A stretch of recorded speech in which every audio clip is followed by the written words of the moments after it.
Bueno, decía al principio, ¿no? En la historia de la democracia no hemos visto nunca a un gobierno tan fuertemente plantado frente a una cuestión de la que no se hablaba, como la de papel prensa. Es tan lejana la posición del gobierno y la oposición en esto, digo, porque el gobierno no dice tiene una posición dominante en el mercado, es monopólica, vemos qué hacemos. Dice, acá existieron torturas, acá hay un hecho de lesa humanidad que es fundacional en papel prensa.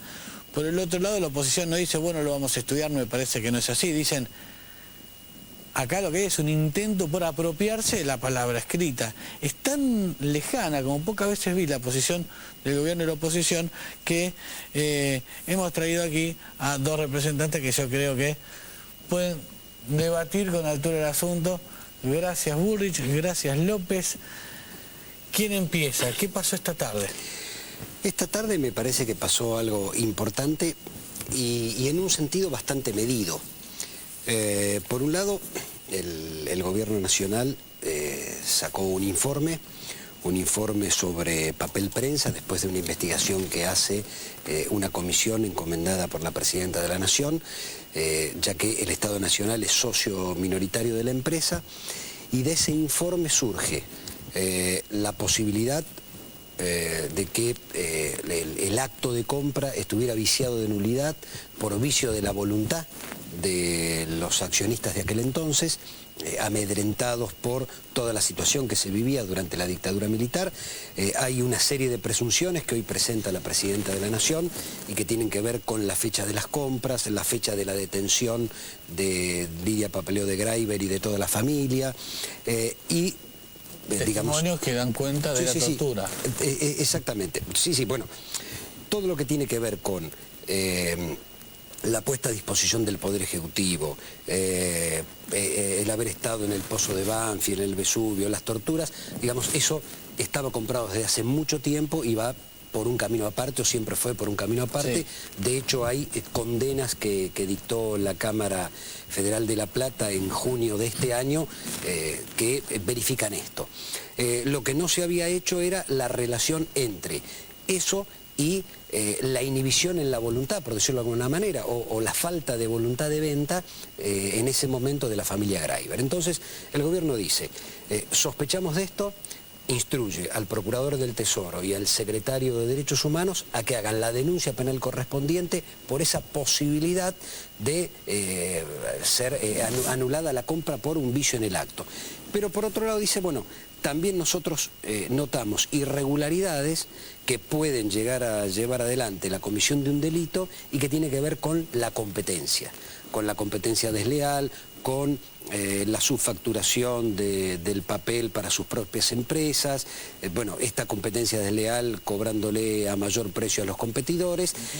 Y el tercer punto, digamos, ¿por qué digo que fue prudente? Porque si bien es muy duro, y se usaron términos como apropiación, por otro lado, el efecto real y concreto es, vamos a la justicia por esto. Y que la justicia investigue.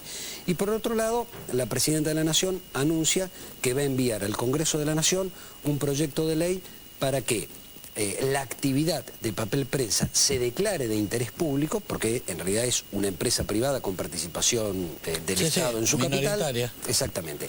Que se declare de interés público.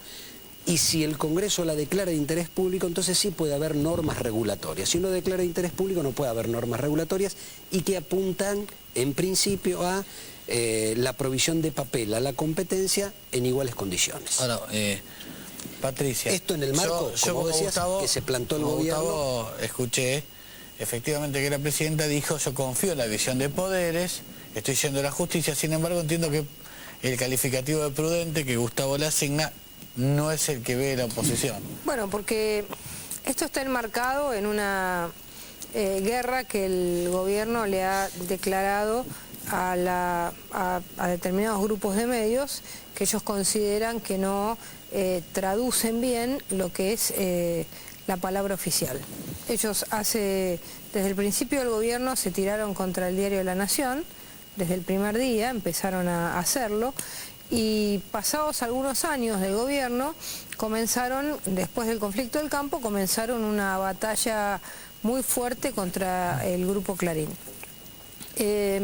Lo declararon enemigo, les hubiera gustado que en el conflicto del campo el Grupo Clarín hubiera transmitido la palabra oficial o no hubiera transmitido la realidad, no hubiera estado en la escena, no hubiera estado ahí donde estaba De Angelis, y comenzaron a gestar paralelamente a esto un aparato de medios estatales o paraestatales, es decir, empresas que nunca habían tenido vinculación con medios, comenzaron a comprar medios, electroingeniería, empresas contratistas del Estado, amigos del Estado de Santa Cruz, comenzaron a comprar medios muy conocidos por la gente, como Radio del Plata, empezaron a crecer emporios de medios que eran muy pequeños, como el Grupo Spolsky, que empezó a tener una cantidad de medios muy importantes, revistas, diarios, radios, a armar multimedios, y todo esto al mismo momento en que comenzaban a dar una batalla contra el Grupo Clarín. Entonces, en este marco de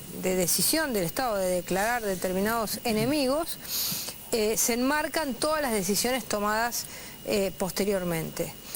La semana pasada, de una manera irracional, fuera de lugar jurídico, declararon que una empresa desapareció. Desapareció una empresa del planeta, dijeron, dijo, Fivertel no existe más.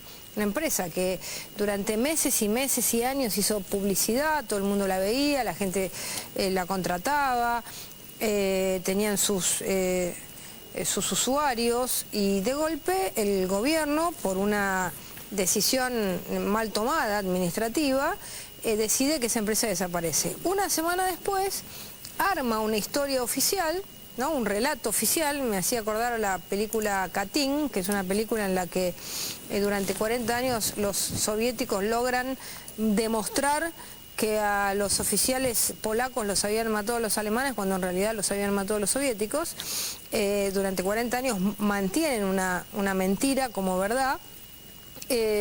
Y entonces comienzan a armar... Vos aseverás entonces que esto es una mentira construida. No, ellos construyen una historia... No te hace dudar los elementos que aportan. Es decir, la dictadura en la Argentina ha sido oscura, sin duda. Ahora, ¿quién construye esto? Lo construye Moreno a punta de pistola. Moreno a punta de pistola arma una historia en papel prensa, historia que tiene lados oscuros de todos lados, porque...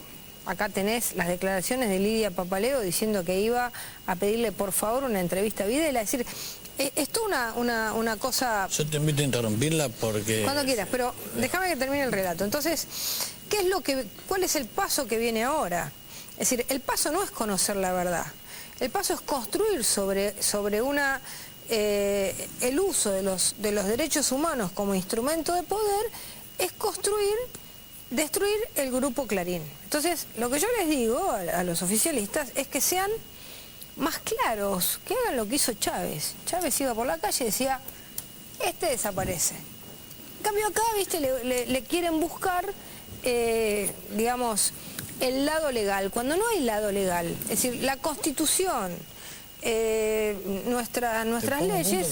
No, yo lo que digo es, bueno, obviamente no coincido por muchas cosas. Efectivamente hay una lucha por el poder en la Argentina. Digo, no es que no hay una guerra del gobierno contra un determinado grupo de medios, sino que hay una lucha de poder en la Argentina, y esa lucha del poder es quién gobierna. Si gobierna el sistema democrático o gobiernan las corporaciones. Lo que pasa es que ha habido un corrimiento también de la política, y un sector de la política defiende en primera instancia, o por lo menos aparece defendiendo, aunque no sea su intención, los intereses de los grupos corporativos.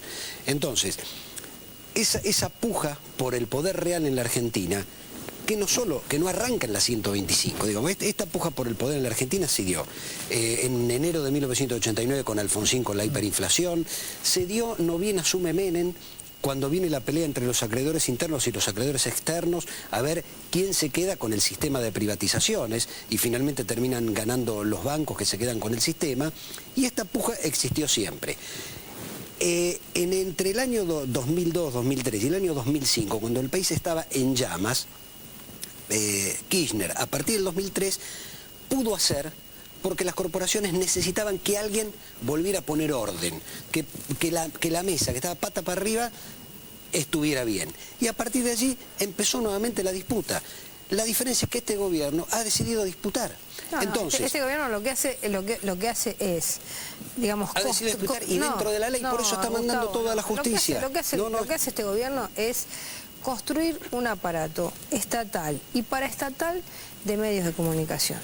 Vos no podés de ninguna manera aceptar que hoy el canal oficial tenga como únicos programas políticos, programas que son oficialistas. La pregunta Eso es no por qué la oposición no se sienta en el directorio que tiene 2 lugares reservados y no lo ocupan. Sí, tienen 2 lugares reservados. A partir de la nueva ley. Eso es a partir de la nueva ley. A partir de la nueva ley de medios.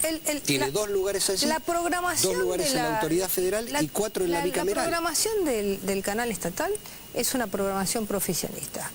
La publicidad oficial se la reparte en la torta de la publicidad oficial, va a los medios oficialistas. Cuando se discutió la ley de servicios audiovisuales, no quisieron discutir la publicidad oficial. Porque son 2 leyes distintas. Ahora se está discutiendo la ley de publicidad oficial. No son distintas. No, la estamos discutiendo nosotros, ustedes no. Perdón, Silvia Vázquez ha presentado un proyecto que va a ser el proyecto de minoría que representa a mi partido. Bueno, está bien. El proyecto está presentado y ya preside la comisión. No lo quiere votar. Bueno, no lo votará en la Cámara, no lo vota. Pero lo votará mi bloque y será la discusión política. Tu bloque son 2. Pero además... Tu gobierno no lo vota. Bueno, pero yo voy a lo siguiente. No, pero es la verdad. Vos estás diciendo que acá no hay legalidad. Claro que hay legalidad.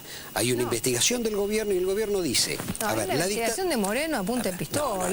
La dictadura militar ha hecho estragos en la Argentina. La dictadura militar hizo estragos en la Argentina. Yo lo sufrí.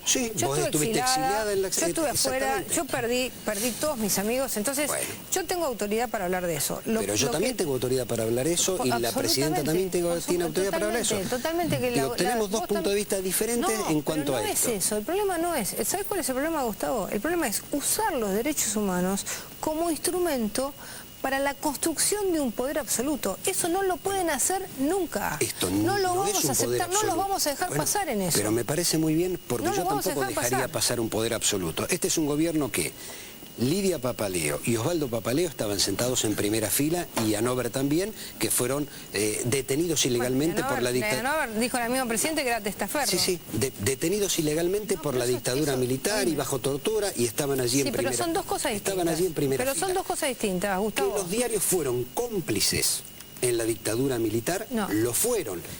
En línea general, todos los diarios, los todos partidos los medios políticos, los partidos políticos, salvo algunos políticos, no fueron, y esos políticos fueron perseguidos. Vos podés leer todas las declaraciones de los partidos políticos en el 76, menos el peronismo que salió del gobierno. Podés leer las declaraciones de las empresas, podés leer las declaraciones de muchos sindicatos. Pero hubo podés leerlas, pero... Hubo gente presa, gente desaparecida y gente cómplice. Pero si vos querés usar... pero si vos querés usar una parte de esa historia, querés tomar una prueba de esa historia para generar, digamos, en vez de decir, esta fue una conducta que en la Argentina en 1976 el 80% del poder... Y hubo un mea culpa de muchos sectores y de algunos no. No, bueno, ¿de quién? Por ejemplo, de Timerman, que dirigía el diario La Tarde y que se juntaba con Videla, cuando Balsa, que hoy es canciller del gobierno. A ver, cuando Balsa ¿Por qué a Timerman? Él ya ha hecho su descargo, lo hizo público. Pero ¿por qué a Timerman no lo mandan a la justicia? Que fue cómplice... No cometió ningún delito. Ah, ¿no? Fue cómplice de la dictadura. No fue cómplice de la dictadura. ¿Cómo que dirigió un diario, dijo que se equivocó. Bueno, y los de La Nación no dirigieron un diario. A ver, La Nación... Yo tengo una pregunta. ¿Por qué pero explícame esto. ¿Por qué Timerman es distinto a La Nación? A La Nación se le está acusando, en principio, y se va a hacer ante la justicia, que no es a estos directores de La Nación, sino que es Gustavo, cuando... No, ¿te das cuenta que se los está acusando de la posible comisión de un delito de lesa humanidad en la apropiación indebida de una fábrica de papel aprovechando la dictadura militar. No es si así. Esto es cierto, es grave. No, es una denuncia y la justicia investigará. ¿Vos sabés por qué los persiguieron a los Greiber? ¿Sabés por qué los persiguieron a los Greiber? ¿Sabés? ¿Por qué? No sé, te estoy preguntando. Por papel prensa no. ¿Sabes por qué los persiguieron a los Greiber? Lo acusaban porque Greiber era el financista de Montoneros. Y Greiber administraba la plata de Montoneros. Y Greiber le dijo a su familia, antes de morir, yo tengo plata de los Montoneros. Y